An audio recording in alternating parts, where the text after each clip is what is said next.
राधे राधे भक्तजनों, आज आप सुनेंगे भोलेनाथ की व्रत कथा और राजा और रानी की कहानी। किसी राज्य में राजा और रानी राज करते थे। उस राजा का एक बेटी थी। राजा और रानी भोलेनाथ के सिवा कोई भगवान को वो पूजा नहीं करते थे। बस दिन रात भोले भोले भोले के नाम जपते रहते थे। उनकी मंदिर में जाकर दोनों श्रद्धा भक्ति से उनकी पूजा करता था, चालीसा आरती करते थे और उन्हीं पर हमेशा ध्यान लगाए हुए रहते थे। इधर राजा रानी को वैस होने लगा और उधर रानी का बेटी बड़ी हो गई थी। एक दिन राजा और रानी दोनों सोच रहे थे कि हमारा तो एकलौती बेटी है, उन्हें धाम धूम से शादी कर देंगे और वो अपना ससुराल चली जाएगी, लेकिन हम दोनों अकेले पड़ जाएंगे। रानी कहती है कि बेटी ससुराल चली जाएगी तो उन्हें तो हम लोग बेच नहीं रहे थे, वो अपना माता पिता को देखने तो आते रहेगी। जब बेटी ससुराल चली गई, जाने के बाद वो अपना संसार में उलझ गई। उनकी तो महके आने का समय नहीं मिल रहा था कि वो अपना महके आकर अपना माता पिता को देखभाल करके जाए। वो अपना ही संसार में उलझ गई थी। एक दिन सोमवार का दिन राजा रानी भोलेनाथ का मंदिर में जाकर बड़े श्रद्धा भक्ति से उनकी पूजा पाठ करते हैं, चालीसा करते हैं, आरती करते हैं बड़े धूमधाम से। ऐसे तो भोलेनाथ हमेशा उन पर प्रसन्न रहते थे। राजा रानी दोनों कहते हैं कि हे भोलेनाथ, आपके सिवा मेरा कोई नहीं है। मेरी बेटी अपना संसार में उलझ गई है, आप ही सब कुछ है। हे भगवान, मैं आपसे प्रार्थना करता हूँ कि जब आप मृत्यु दे तो दोनों को एक साथ मृत्यु दे। आप ऐसा रूप दीजिए कि जिस भी रूप हो उस रूप में आकर हम दोनों आपका सेवा करें और आपका शरण में रहे। इस प्रार्थना को सुनकर भोलेनाथ प्रकट होते हैं और कहते हैं कि हे राजन, मैं आपका श्रद्धा भक्ति देखकर मैं बहुत प्रसन्न हूँ। मैं तो पहले से आप पर प्रसन्न हूँ, लेकिन आज मैं बहुत ज़्यादा प्रसन्न हूँ। आज आप कोई वरदान आप मांग लीजिए। राजा और रानी यही वरदान मांगते हैं कि भगवान, अगर आप वरदान देना चाहते हैं तो यही वरदान दीजिए कि जब मेरे बेटी अपना घर आए तो हम लोग उनकी माता पिता के रूप में हम अपना बेटी का स्वागत करें, आपका शरण में रहकर आपको हम दोनों रक्षा करें। भोलेनाथ आशीर्वाद देते हैं और कहते हैं कि ठीक है राजन, ऐसे ही वरदान मैं दूंगा। तुम दोनों नाग नागिन के रूप में मेरा सेवा करोगी और जब तुम्हारा बेटी आएगी तुम दोनों उनकी माता पिता का रूप में आकर अपना बेटी को स्वागत कर सकते हो। राजा रानी तो अपना बेटी को खूब धूमधाम से शादी दे दिया, अच्छा घर में चली गई, अपना संसारों में उलझ गई थी। वो कभी अपना माता पिता को देखने नहीं आई। वो माता पिता दोनों बूढ़ा हो चुके थे। एक दिन राजा रानी दोनों का मृत्यु हो जाता है और मृत्यु होने के बाद वो दोनों नाग नागिन का रूप धारण कर लेते हैं, क्योंकि भोलेनाथ ऐसा ही वरदान दिया था। अब तो दोनों राजा रानी नाग नागिन के रूप में आकर फिर से भोलेनाथ को सेवा करने लगा। दोनों नाग नागिन हमेशा उस शिवलिंग को ढाक कर बैठा हुआ था, क्योंकि उस शिवलिंग के ऊपर एक मणि था। उसी मणि को दोनों रक्षा कर रहे थे। जब सुबह होता था तो दोनों नाग नागिन जंगल में चले जाते थे और शाम को दोनों लौट कर और उसी शिवलिंग को ढाक कर सारा रात्रि दोनों बैठे रहते थे। उधर राजा का बेटी का संतान बड़े बड़े हो चुके थे।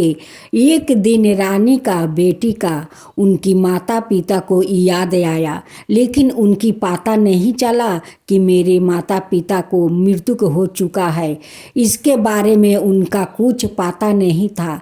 एक दिन आती है तो देखती है कि घर में तो कोई नहीं है। अड़ोस पड़ोस के औरत लोग आती है या कहती है कि इतना दिन के बाद तुम्हारा माता पिता को याद आया, आज आई हो। तुम्हारा माता पिता तो कब का मृत्यु को हो चुका। देखो तुम्हारा घर द्वार का क्या हालत हुआ है। वो लोग दुनिया में नहीं है, वो दोनों का मृत्यु हो गया। अब तो बेटी वो हकोबी को उसी घर के बाहर में रो रही थी। जब राजा का बेटी का रोने के कान में आवाज़ गया तो कहने लगा कि देखो, लगता है हमारा बेटी आई हुई है, देखो रो रही है। दोनों मनुष्य का रूप धारण करते हैं, आया करे अपना बेटी को आँख के आंसू पोंछते हैं, उन्हें स्वागत करते हैं। अब तो बेटी मन ही मन सोच रही थी कि सबिन पड़ोस के लोग कहते हैं कि तुम्हारा माता पिता कब के मर चुका है, नहीं है इस दुनिया में। अब मेरे माता पिता तो मेरे सामने है, वो लोग हमारा स्वागत कर रहे हैं। राजा रानी के भेष में आकर अपना बेटी को स्वागत किया। करने के बाद दोनों माता पिता कहने लगा कि बेटी मैं मंदिर जा रहा हूँ। बेटी कहती है कि मेरे माता पिता जीवित है। आप पड़ोस के लोग कहते हैं कि तुम्हारा माता पिता कब के मर चुका है। ये लोग कितने झूठ बोल रहे हैं, मेरा माता पिता तो सामने है। बेटी तुम इतना दिन के बाद आई हो, इतना दिन के बाद माता पिता याद आया तो ठीक है, आई तो कुछ दिन रहो, उसका बाद जाना। बेटी अपना माता पिता का घर कुछ दिन रहती है। एक दिन देखती है कि सब घर का दरवाज़ा खुला है और एक घर का दरवाज़ा बंद है। एक दिन बेटी अपना माँ से पूछती है कि माँ, सब घर का दरवाज़ा खुला रहता है और उस घर का दरवाज़ा हमेशा क्यों बंद रहता है। माँ कहती है कि बेटी उस घर में बहुत मकड़ा के जाल हो गया है, उसलिए वो घर हमेशा बंद रहता है, उस घर के तरफ मत जाना। माता पिता अपना बेटी से मिलकर फिर जंगल में चले जाते हैं। तो बेटी सोचने लगी कि मेरी माँ कहती है कि सब घर खुला है, वो घर में बहुत मकड़ा के जाल है, उस घर के पास मत जाना। उनका मन नहीं माना। वो जाकर दरजे के फाँका से देखती है तो उसमें बहुत सारा सांप का बच्चा है। अब तो रानी का बेटी का मन में संदेह हो गया कि पड़ोस के लोग ठीक कह रहे हैं, मेरे माता पिता इच्छाधारी नाग नागिन है, वो जब चाहे तो नाग नागिन का रूप धारण कर सकते हैं और जब चाहे तो मनुष्य का रूप धारण कर सकते हैं।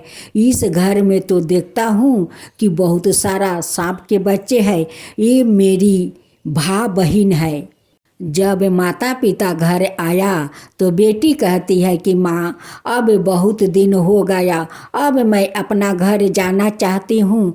तुम्हारा नाती और नातिन वो इंतज़ार कर रहे होंगे, कहते होंगे कि माँ तो नाना नानी के घर गई तो आने को उनकी जीव नहीं कर रहा है, वो नहीं आना चाहती है। ऐसे ऐसे तुम्हारा नाती और नातिन बात करेंगे। अब मैं जाऊंगी माँ, अब मुझे जाने दो।